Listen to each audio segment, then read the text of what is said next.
Moi kaikki ja tervetuloa katsomaan tätä videoa.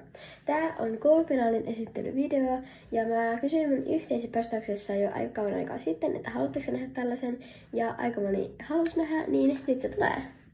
Eli itse mun koulupenaali on siis tämmönen vihreä karvainen penaali ja sit siinä on tämmönen tämä vetotekniikka-asia, mutta lähdetään nyt katsomaan, että mitä tää sisältää. Elikkä nyt mä oon siis tyhjentänyt koko mun koulupenaalin, niin me voitais aloittaa tyhjykynistä. Ja mun tyhjykyniä on siis tällaiset kynät. Ja nää oli myös mun Back to School -osasten esittelyvideossa. Mutta niistä vain 2 on nyt mulla mukana koulussa. Ja sit mulla on 2 muutakin tyhjykynää. Ja itse asiassa nämä molemmat on myös ollut siinä Back to School -osasten esittelyvideossa. Mutta jos muistatte, niin tämä pinkkikynä ja sitten tää, missä on vähän glitteriä ja tämmönen sininen tyhjykynä.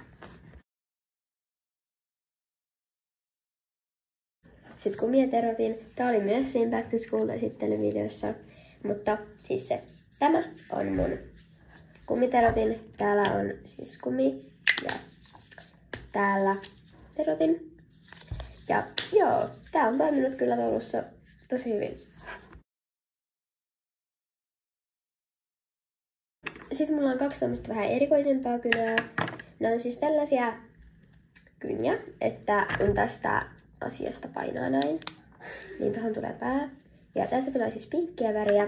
Ja sitten mulla on toinen tämmöinen samanlainen, mutta vaan sinisellä värillä.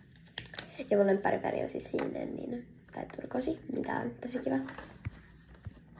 Ja unohdin vielä mainita, että näitä molempia kyniä pystyy siis kumittamaan näillä päillä. Sitten en tiedä, tiedättekö te nyt siis harppi. Mulla on oma tämmönen harppi koulussa mukana.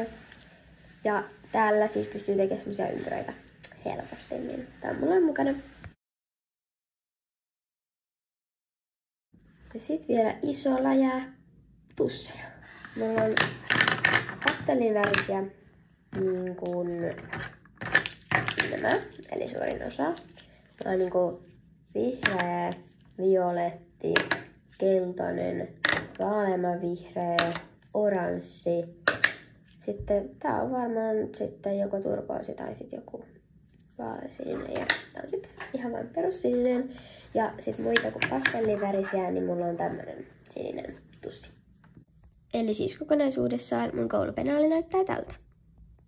Ja tässä tää video oli, niin kiitos super paljon sulle, kun katsoit tän videon. Ja jos tykkäsit videolle, se oli hyvä, tilaa kanava, niin saadaan 1000 tilaajaa. Ja kiitos kun katsoit, nähdään ensi videossa. Moikka!